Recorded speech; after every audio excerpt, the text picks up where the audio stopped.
Y voy a invitarle que salude con el que tiene a su lado. Dígale qué gusto que estés aquí, bienvenido, bienvenida a este lugar. Muéstrale una sonrisa, por favor, por un instante.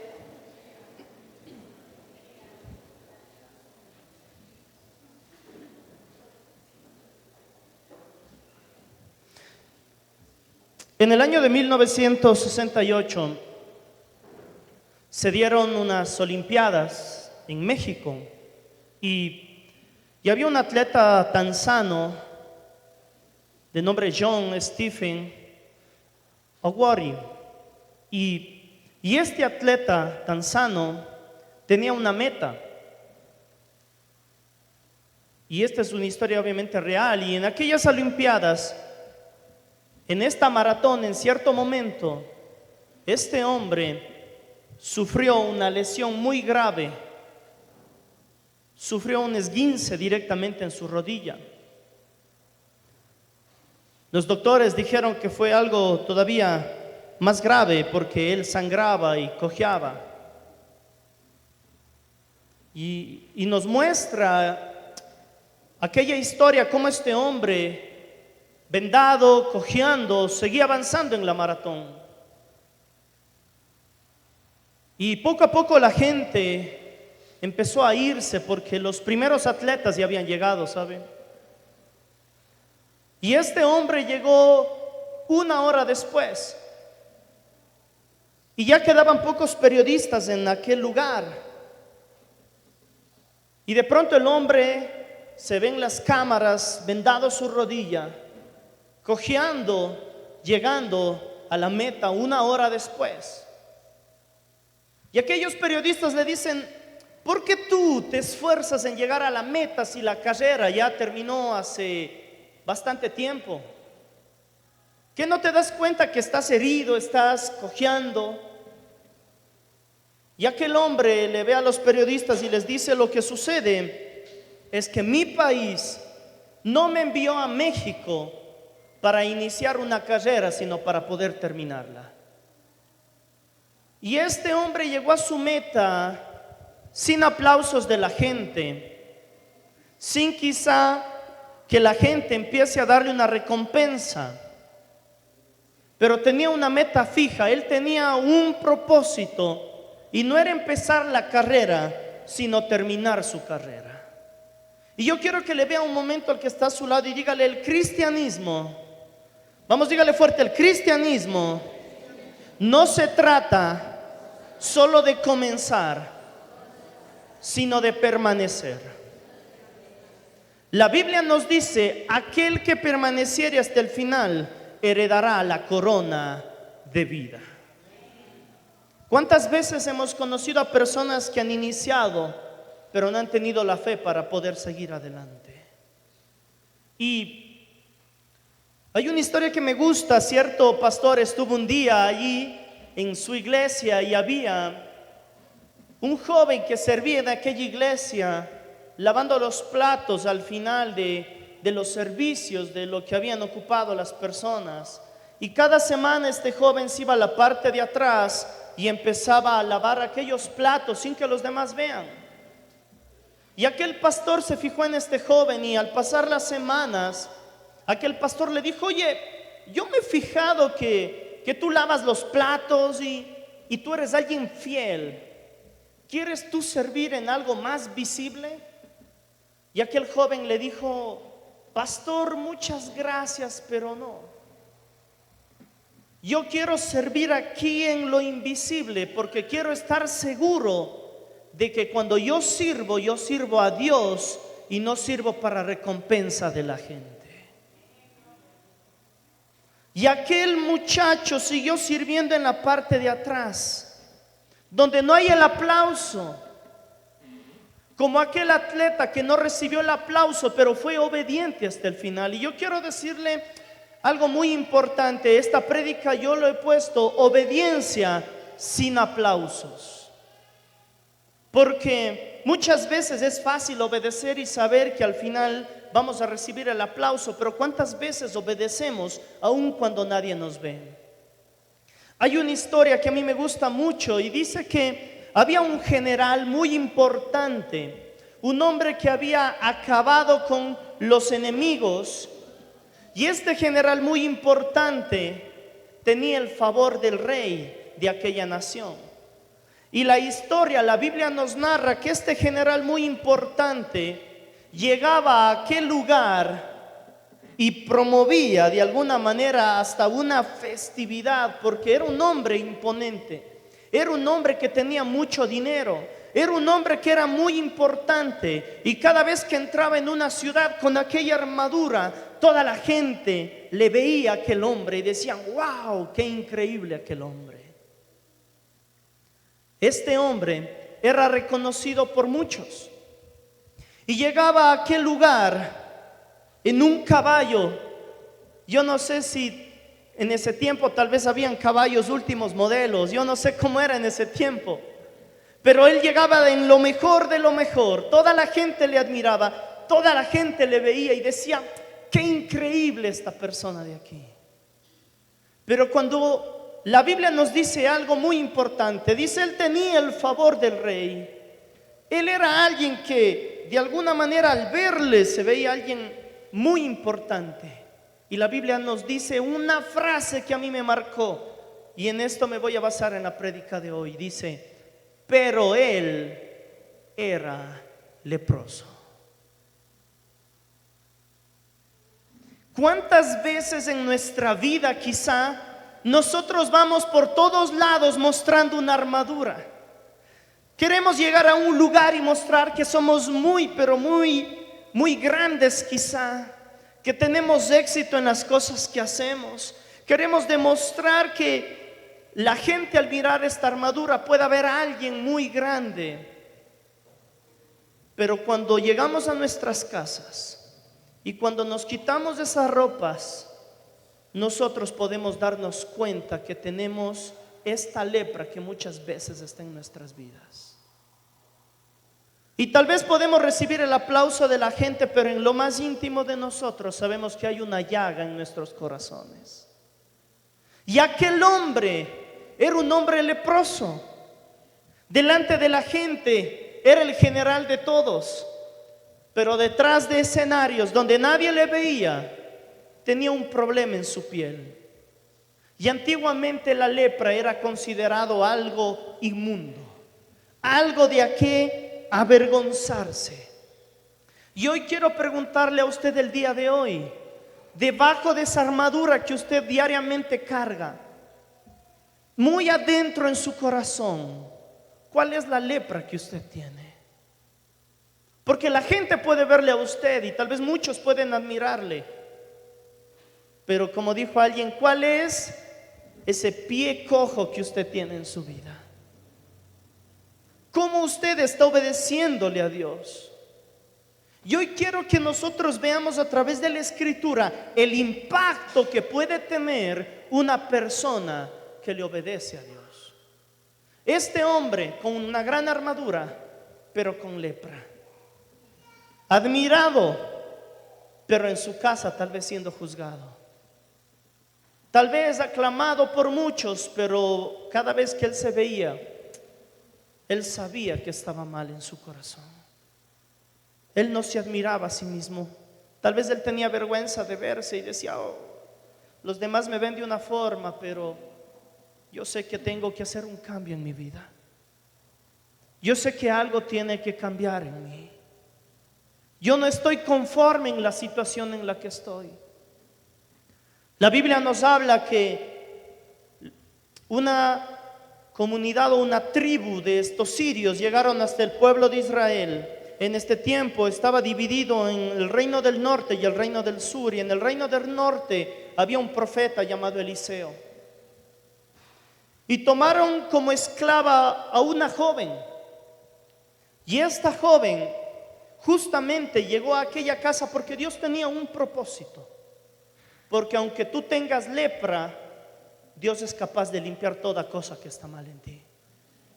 Y esta muchacha, no por casualidad, el propósito de Dios, le toman como esclava y tal vez llega a la casa de Naamán. Poniéndonos en el papel de aquella muchacha, la Biblia nos dice que era muy jovencita, Tal vez diría aquella muchacha, si tú eres real Dios, ¿por qué permites que yo esté pasando por esclavitud? Mi amado hermano, los propósitos de Dios van mucho más allá de los pensamientos momentáneos que podemos tener. Aquella joven llegó hasta la esclavitud, pero tenía un propósito muy grande. Y dice la Biblia que aquella joven, conociendo de Eliseo, le dijo a la esposa de Naamán, ¿no? Y en este caso le dice, señora mía, si Naamán va donde Eliseo, estoy seguro que el profeta puede limpiarle. Y yo decía, ¿por qué aquella joven no fue directamente donde Naamán? Yo creo, y en son de chiste puedo decir, porque hasta la esclava sabía de la influencia de las mujeres en el marido, ¿no? Porque sabía que aquella esposa le iba a decir a Naamán, bueno, te vas a tener que ir donde Eliseo. Y ahí sí es complicado discutir. Entonces, aquella esclava le dice, señora, ¿sabe qué? Eliseo le puede sanar.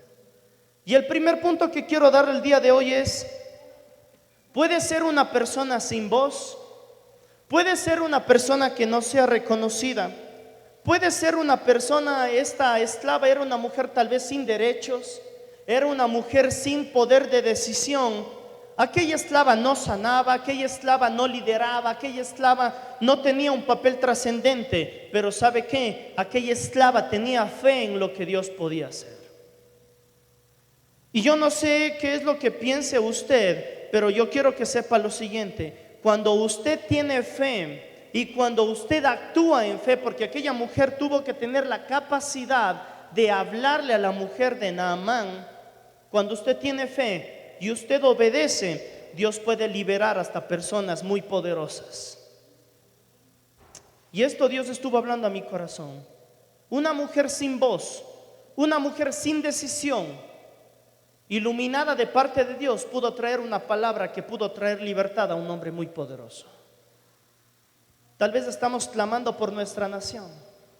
Tal vez a veces decimos, no sé si mi voz pueda llegar hasta el cielo. Tenga la fe y tenga la certeza que Dios escucha cada oración. Y a veces la fe de las personas pequeñas mueven las montañas que las personas grandes no pueden hacerlo. Nunca desprecie ni devalúe la oración de una persona que puede hacer por usted, porque hasta una oración muy pequeña de una persona de fe puede mover la montaña que por años usted no ha podido mover por medio de sus oraciones. Y aquí nosotros vemos que esta mujer tenía una fe. No subestimes la fe de alguien. La voz más pequeña de una persona puede despertar al gigante más duro. Y aquí nosotros vemos que esta muchacha le dice, ¿sabes qué? Eliseo puede sanarle a Naamán. Eliseo puede sanarle. De pronto Naamán se dirige hacia el rey de aquel lugar, el rey de Siria, y le dice, rey, quiero que tú sepas esto. En esta nación que está al sur de nosotros, porque Siria estaba al noreste, ahí hay un hombre que puede sanarme. Y dice la Biblia que Naamán tenía el favor del rey. Y le dice, ¿sabes qué? Te voy a dar permiso, quiero que vayas al sur. Dice la Biblia que Naamán cogió riquezas y tomó muchísimas cosas y se dirigió delante del rey de aquella nación de Israel y le dice, oye, yo sé que aquí pueden sanarme. Y de pronto el rey de aquella nación rasgó sus vestiduras y dijo, ¿quién soy yo para poder sanarte a ti? Dice la Biblia que cuando Eliseo escuchó esto, el Eliseo dijo, ¿por qué se rasgó las vestiduras el rey? Aquel Naamán se dirigió donde estaba Eliseo, con sus caballos, con sus riquezas. Y aquí es donde Dios quiere tratar con el orgullo. El primer punto de la prédica del día de hoy es: no necesitas un escenario para tener un impacto. Pero el segundo punto es: la humildad antecede a un milagro. Véale un momento al que está a su lado y dígale: con ego no hay milagro. No, más fuerte, dígale: con ego no hay milagro. De pronto llega aquel hombre donde Eliseo, muy imponente, quizá con su traje,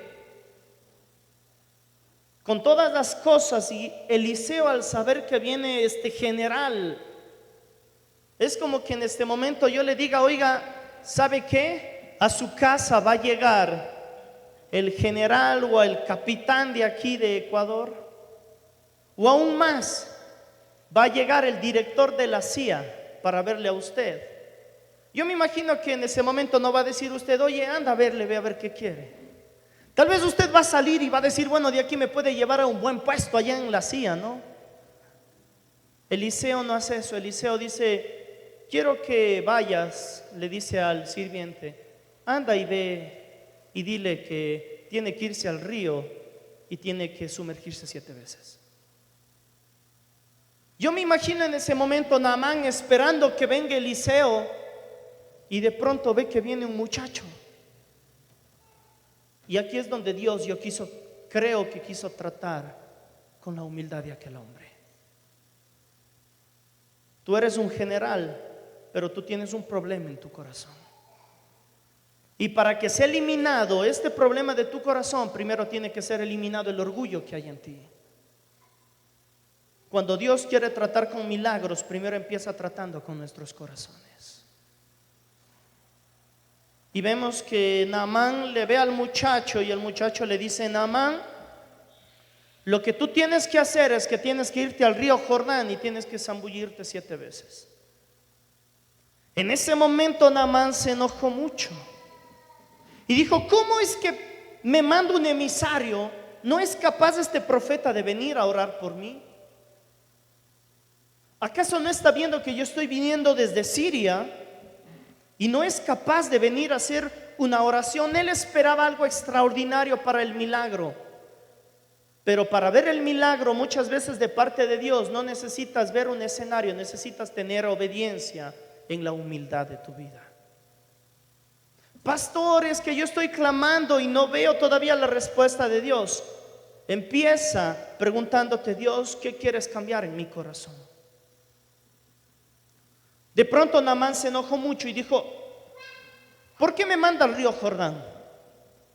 Y había 2 ríos que estaban al lado de Damasco, 2 ríos que estaban junto a los canales y a los jardines, eran ríos cristalinos.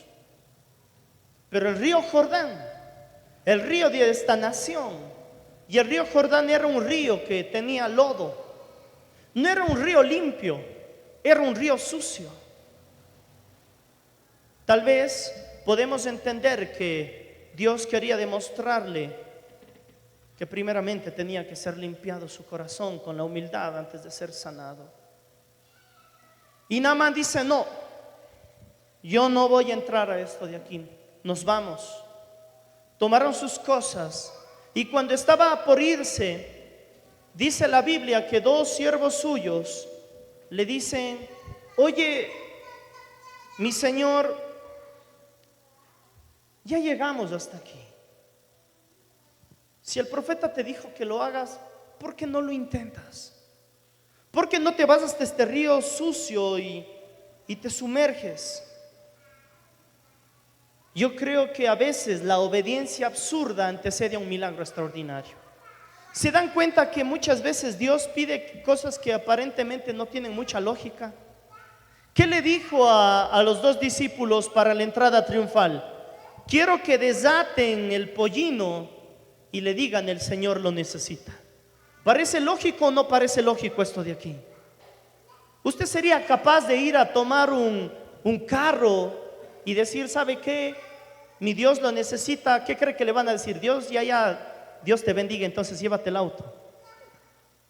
¿Usted cree que parece lógico que tenga que dar las vueltas de las murallas de una ciudad para ganar una batalla. No tiene lógica rodear una ciudad y estar caminando y estar gritando y estar orando. No tiene mucho sentido hacer esto. No tiene sentido llevarle a tu hijo hasta una montaña y creer que le vas a sacrificar ahí. No tiene sentido pensar que vas a tomar un bastón, se va a levantar y se va a abrir el mar. Muchas veces las cosas que Dios te pide no tienen sentido. Pero ¿sabe qué? En las cosas más absurdas a veces están los milagros más extraordinarios de parte de Dios.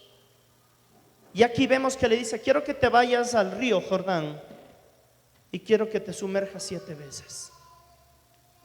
Aquel hombre se va con orgullo tal vez, pero Dios primero quería tratar con la limpieza de su corazón. Sumérgete en la obediencia y saldrás cambiado. Aquel hombre llega a aquel río y yo me imagino, ¿no? Naamán allí frente al río Jordán, los sirvientes de él viéndole. ¿Será capaz de meterse en este río sucio? ¿Será capaz de sumergirse en esta agua que no se ve limpia? Y Naamán se mete una vez y sale y tal vez él pensó y dijo: bueno, voy a ver algo de cambio en mí. No vio ningún cambio. Vamos por la segunda vez en un río con lodo. Sale otra vez, veré algún cambio. Y así 1, 2, 3, 4, 5, 6 veces. Yo no sé a las cuántas veces usted ya desistiera. Y yo veía un dato importante, ¿no? Me llamaba la atención el día de ayer. ¿Por qué los asiáticos, los coreanos y japoneses triunfan más que nosotros? ¿Se ha preguntado alguna vez, ha escuchado el dicho: no importa lo que tú hagas, siempre va a haber un asiático que lo haga mejor que tú? Hubo un estudio en el que se veía que no era que eran más inteligentes, quizá. ¿Sabe qué es lo que ellos tenían? Mayor capacidad de esforzarse. Le habían puesto a un niño pequeño a armar un rompecabezas y este niño pequeño a los 8 minutos ya se cansó. Y en este experimento que hicieron, tomaron a un niño que era de Corea y le pusieron a armar, y dice que ya iba por los 21 minutos y seguía tratando de armar. ¿Qué es lo que le estoy tratando de decir? La obediencia es hasta el final, no solamente al inicio. Como aquella carrera, el hombre llegó hasta la competencia, pero no se trata de empezar, se trata de terminar. Mis amados hermanos, la verdadera obediencia a Dios no se trata cuando inicias a los 15, 18, 20, 50 años en el cristianismo, sino cuando estás en el último día de tu vida y puedes decirle: Dios, he terminado la carrera, te he obedecido hasta el último suspiro de mi vida. Y aquí vemos que Naamán 1 vez, 2 veces, 3 veces, 5, 6, y a la 7ª vez el milagro se vio. Y me gusta mucho esta parte, escuche. Dice la Biblia: la piel de Naamán era como la de un bebé recién nacido. Yo dije: Dios, cuando tú haces milagros, no haces milagros a medias, tú haces milagros extraordinarios. Cuando tú haces algo grande, no haces algo pequeño. ¿Y sabe qué? Luego de una gran obediencia hay un gran milagro de parte de Dios. Y a veces estamos poniéndonos las cremas. Y digo: pero Naamán solo se metió al agua sucia y dice que salió como la piel de un bebé. Milagros extraordinarios le sigue a obediencia extraordinaria. Si en lo poco me eres fiel, sobre mucho te pondré. Mis amados hermanos, quizás a veces Han pasado los años y seguimos queriendo demostrar nuestra armadura en vez de ser transparentes. Y es por eso que no podemos ver el milagro de parte de Dios. Quiero que piense un momento, ¿cuál es la armadura que usted está cargando? ¿Qué es lo que usted oculta debajo de esto? Este Naamán tuvo que morir a su orgullo y tuvo que obedecerle a Dios. Pero lo que me llama muchísimo la atención de esta historia es que el milagro final no es el final de la historia. Luego de esto dice la Biblia que como simbolismo Naamán quiso llevar esta tierra. ¿Y sabe qué? Cuando Naamán fue sanado, no se fue y se presentó delante del rey. Se presentó delante de Eliseo, entendiendo que ahora su vida es diferente, que hay un único Dios que puede transformar las cosas. Yo no sé qué milagro está esperando usted de parte de Dios. Yo no sé si usted está clamando por su familia, por una enfermedad, por el trabajo, yo no sé cuál es. Pero todo empieza en la obediencia. La obediencia luego de la fe producen cosas extraordinarias. Recuerde que la fe sin obras es una fe muerta. Hay personas que dicen, tal vez yo le creo a Dios, pero no viven como si le creyeran a Dios. ¿En qué le crees a Dios? Te esfuerzas tanto para alcanzar lo que Dios te puede dar. La fe sin obras es una fe muerta.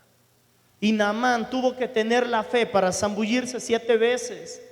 Oiga, yo no sé usted, pero no sé si fuera capaz de meterme en un agua con lodo y pensar que a la 7ª vez mi piel iba a salir como piel de bebé. Debías tener una fe grande para esto. Pero hay algo muy importante. Cuando tú tienes fe y cuando tú le obedeces, Dios puede hacer cosas extraordinarias.